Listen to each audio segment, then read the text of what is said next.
السلام علیکم ورحمۃ اللہ وبرکاتہ۔ نحمده ونصلي على رسوله الكريم اما بعد فاعوذ باللہ من الشیطان الرجیم بسم اللہ الرحمن الرحیم هو الذي ارسل رسوله بالهدى ودين الحق ليظهره على الدين كله ولو كره المشركون صدق اللہ العظیم۔ دہکتی آگ میں تنکے نہیں گراتے ہم، دہکتی آگ میں تنکے نہیں گراتے ہم، شکستہ پیڑ کے پتے نہیں جھڑاتے ہم۔ ہمارے خون کے چھینٹے بھی ملیں گے سرحد پر، ہمارے خون کے چھینٹے بھی ملیں گے سرحد پر، زندہ قوم کے پتلے نہیں جلاتے ہم۔ محترم حضرات اور معزز سامعین کرام، اس وقت ہندوستان کے مسلمان تاریخ انسانی کے دشوار گزار دور سے گزر رہے ہیں۔ مصائب و مشکلات کے طوفان بلاخیز میں گھرے ہوئے ہیں۔ عالم مصائب نے ہر طرف سے احاطہ کر رکھا ہے۔ ایک طرف اسلام اور اسلامی آثار و روایات کو مٹانے کی ناپاک کوششیں کی جا رہی ہے، تو دوسری طرف مدارس عربیہ کا پورا ڈھانچہ باطل کے شکنجے میں ہے۔ پورے ملک میں زبردست الغار ہو رہی ہے اور عالمی سطح پر دینی اداروں کے خلاف زہر افشانی کی جا رہی ہے۔ کوئی دن ایسا نہیں گزرتا کہ فرقہ پرست تنظیم کا کوئی اہم لیڈر مدارس اسلامیہ کے خلاف ہرزہ سرائی نہ کرتا ہو۔ کبھی ان اداروں کو قومی دھاروں سے منحرف بتایا جاتا ہے، کبھی انہیں رجعت پسندی کا طعنہ دیا جاتا ہے۔ غرض یہ کہ باطل طاقتیں مدارس کے خلاف کھل کر سامنے آ گئی ہے اور اب فرقہ پرست طاقتیں سر چڑھ کر بول رہی ہے اور تعصب سینوں سے نکل کر شارع عام پر آ چکا ہے۔ RSS نے آج پورے ملک میں تعصب و عناد کا جال بچھا دیا ہے اور اسی پر بس نہیں بلکہ آج ان مدارس کو دہشت گردی کا اڈہ قرار دیا جاتا ہے۔ ارے یہ مدارس تو دین کے قلعے ہیں، ان پر دہشت گردی کا الزام۔ افسوس خود افسوس میرے دوستو، یہ مدارس تو اس قابل تھے کہ انہیں سینوں سے لگایا جاتا، انہیں پلکوں پہ بٹھایا جاتا، ان کی تعمیر و ترقی میں ہر طرح کا تعاون کیا جاتا، انہیں سرسبز و شاداب رکھنے کی ہر ممکن کوشش کی جاتی، کیونکہ یہی وہ مدارس ہیں جن کی گود سے جنم لینے والے علماء کرام کی قربانیوں کے نتیجے میں ہمارا یہ ملک ہندوستان آزاد ہوا۔ انہیں مدارس سے نکلی ہوئی تحریکات کی بدولت اس ملک میں آزادی کا انقلاب آیا۔ انہیں مراکز کے جاباز سپاہیوں کی جدوجہد کے بعد باشندگان وطن نے سکون و راحت کا سانس لیا۔ انہیں خانقاہوں کے اندر اللہ کی صدائیں بلند کرنے والے بزرگوں کی دعاؤں کی طفیل سے انگریزوں سے نجات اور رہائی نصیب ہوئی، لیکن آج انہیں مدارس کو مسمار کرنے کی کوشش سے چل رہی ہے۔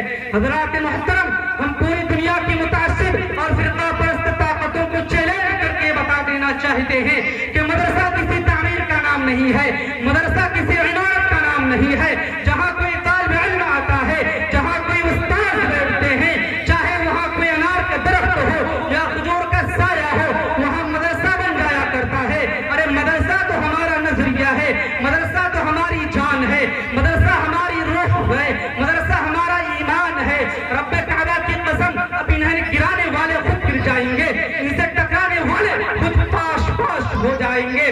باشندگان ہند، بڑے دکھ اور افسوس کی بات ہے کہ آج یہ سوال کیا جاتا ہے کہ مدارس نے دنیا کو کیا دیا، مدارس نے اس ہندوستان کو کیا دیا۔ کیا یہ سوال کرنا درست ہے؟ میں کہتا ہوں یہ سوال قطعاً درست نہیں ہے، کیونکہ سائل کو سوال کرنا ہی نہیں آیا۔ اگر سوال کرنا ہی تھا تو سوال یہ کرتا کہ مدارس نے دنیا کو کیا نہیں دیا۔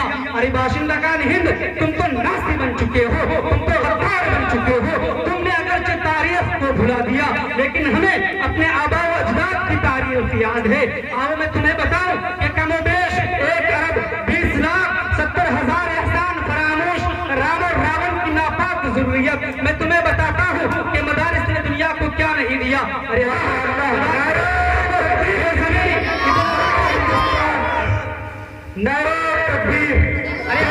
مدارس نے دنیا کو بے ضرور ابن الوقتی اور ایمان فروشی نہیں دی، مدارس نے دنیا کو خود غرضی اور مفاد پرستی نہیں دی، مدارس نے دنیا کو بے حیائی اور بے شرمی نہیں دی، مدارس نے دنیا کو بزدلی اور پست حوصلگی کا سبق نہیں پڑھایا۔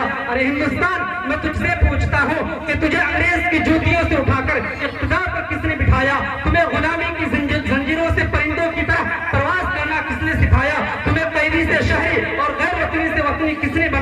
ہم سے ہمارے کارنامے اور داستانیں معلوم کرنے والوں، میں تمہیں کیا بتاؤں اور کہاں تک بتاؤں؟ اگر تم سے ہو سکے تو ہماری داستان افریقہ کے برپا کیے طوفان سے پوچھو، ہماری داستان بالا کوٹ کی پہاڑی سے پوچھو، ہماری داستان شاملی کے میدان سے پوچھو، ہماری داستان عدالت کے کٹہرے سے پوچھو، ہماری داستان فارسی کے فندوں سے پوچھو، ہماری داستان کالے پانی سے پوچھو، یہ تمام کے تمام ہمارے فنون وفا کے نغمے سنائیں گے۔ آج کثرت پر اترانے والوں اور اقتدار پر گھمنڈ کرنے والوں، تمہاری حکومت انگریز کی حکومت سے طاقتور نہیں ہے، تمہاری یہ شاطرانہ چال انگریز سے تیز نہیں ہے۔ یاد رکھو، اگر تم باز نہ آئے تو میں آج یہ کھل کر پیغام دے رہا ہوں کہ سرفروشی کی تمنا اب ہمارے دل میں ہے، کہ سرفروشی کی تمنا اب ہمارے دل میں ہے۔ دیکھنا ہے زور کتنا بازوئے قاتل میں ہے۔ ہم تمہاری دھمکیوں سے خوف کھا سکتے نہیں، ہم تمہاری دھمکیوں سے خوف کھا سکتے نہیں، ظلم کے آگے اپنا سر جھکا سکتے نہیں۔ ہے یہی تاریخ اپنی، ہے یہی اپنا فلسفہ، ہم زمانے میں دبانے سے ابھرتے ہیں سدا۔ عزیزان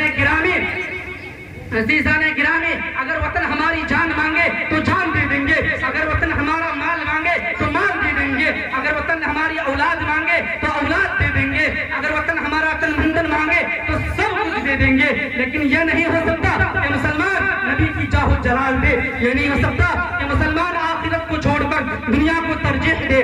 آپ حضرات کو تاریخ یاد ہوگی کہ جب انگریزوں کی حکومت اقتدار پر آئی، وہ ٹیپو سلطان ہی کی ذات تھی کہ جس نے یہ کہہ کر کہ گیدڑ کی 100 برس کی زندگی سے شیر کے ایک دن کی زندگی بہتر ہے، کہ لوگوں کی رگے مردہ میں آزادی کی برقی لہر دوڑا دی تھی، اور خود بھی انگریزوں کے خلاف برسرے پیکار رہے، یہاں تک کہ میسور کی دھرتی پر خون کا آخری قطرہ آزادی کے خاطر بہا کر شہید ہو گئے۔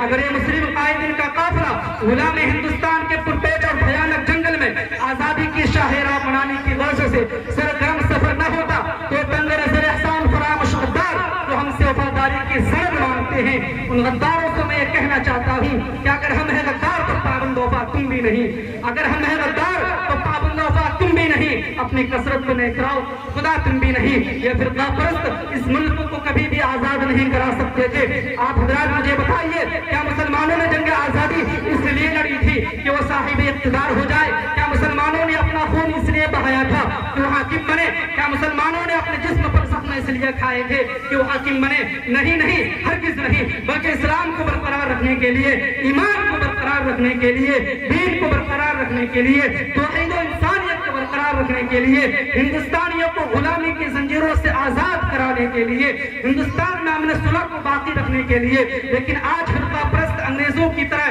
لیکن آج کی حکومت ان فرقہ پرست انگریزوں کی طرح ہمارے دین پر حملہ کرنا چاہتی ہے۔ یاد رکھو، اگر باز نہ آئے تو میں خود کا پیغام دینا چاہتا ہوں کہ باطل سے ڈرنے والے یہ آسمان نہیں ہم، کہ باطل سے ڈرنے والے یہ آسمان نہیں ہم۔ 100 بار کر چکا تو ظلم، 100 بار کر چکا تو امتحان ہمارا، کہ مقتل کی طرف اب جاتے ہیں، کہ مقتل کی طرف اب جاتے ہیں، اے موت تیرے لب چوم کے ہم لے جام شہادت پیتے ہیں، ساقی کے ادا پہ جھوم کے ہم شمع عقیق کے پروانے شعلوں سے محبت کرتے ہیں، یہ زیست ہماری راہوں سے ہٹ ہم موت کی عزت کرتے ہیں۔